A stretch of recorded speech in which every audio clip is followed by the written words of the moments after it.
I never liked long hallways. There's something about them that unsettles me deeply. Maybe it's how they seem to stretch farther than they should, or the way the sound of footsteps never echoes the same way twice. But I only understood why on the night I got trapped inside a hallway that wasn't on the building's blueprint. It started when I took a job as a night security guard in an old administrative building downtown.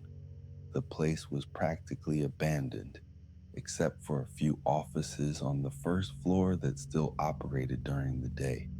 At night, it was just me. My supervisor warned me the building was old, full of outdated wiring, and the lighting was unstable. He told me not to wander around the upper floors because there was nothing up there. Back then, I thought it was just negligence. Now I know it was a warning. On my third night, I heard noise coming from the second floor. It sounded like footsteps, slow, dragging, like someone walking barefoot across old wood. I grabbed my flashlight and went upstairs. The air up there smelled different, heavier, a mix of dust, mold, and something metallic. When I reached the main hallway, a chill ran through me instantly. The round ceiling lights were on, forming a perfect sequence that vanished into the distance. Old frames hung along the walls, crooked, as if someone had touched them recently. The problem was, that hallway shouldn't have been there. According to the building's layout, the second floor only had two rooms and a small storage closet. But in front of me was a corridor far too long to fit inside that structure. Still, I took a few steps forward, my footsteps echoed, and took too long to come back. With every meter I walked, the silence grew thicker, almost physical.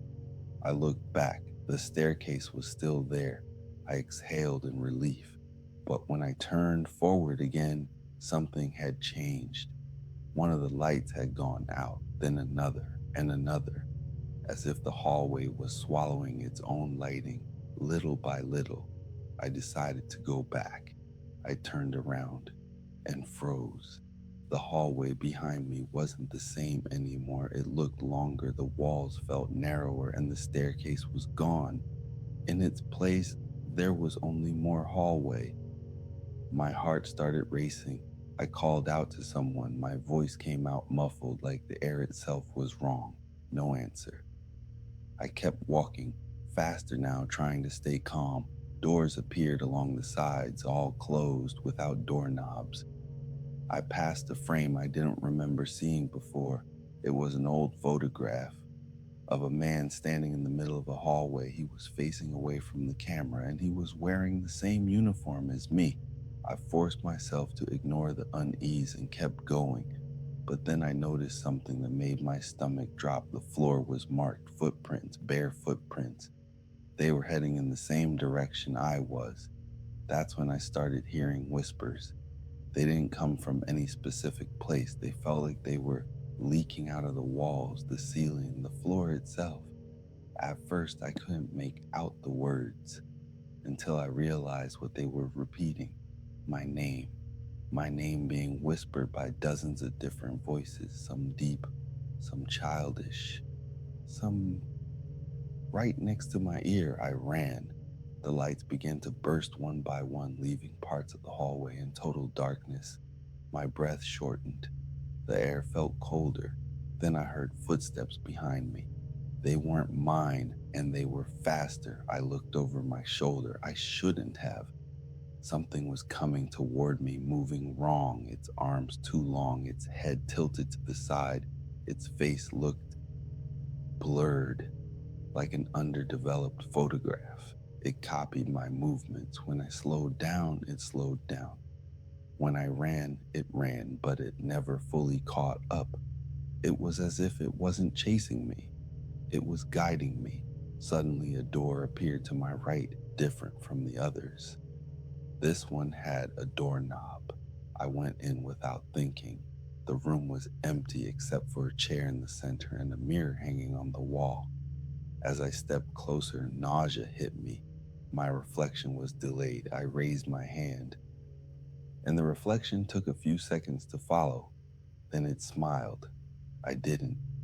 The reflection leaned forward and whispered, "You took your time." The light flickered, and when it came back, the mirror was showing the hallway again. But now there were several people standing in it, all facing away, all wearing a security guard uniform. The door behind me slammed shut on its own. When I stepped back into the hallway, I realized I wasn't alone anymore. The figures began to turn one by one. Their faces were empty, smooth, like featureless masks, except for one. That one had my face. It spoke with my voice. "Someone has to stay here." The lights went out all at once. I felt hands grabbing me, pulling me down to the floor. The air rushed out of my lungs and everything went dark. I woke up on the ground floor, lying near the reception desk. My supervisor was beside me, pale, repeating that I had passed out. He said he found me collapsed near the stairs and that I should never have gone up to the second floor. I asked about the hallway. He looked at me in silence. Then he said, "That hallway appears from time to time." "And the people who go in?" I asked. He hesitated. "Not all of them make it back out." I quit the next day. I never returned.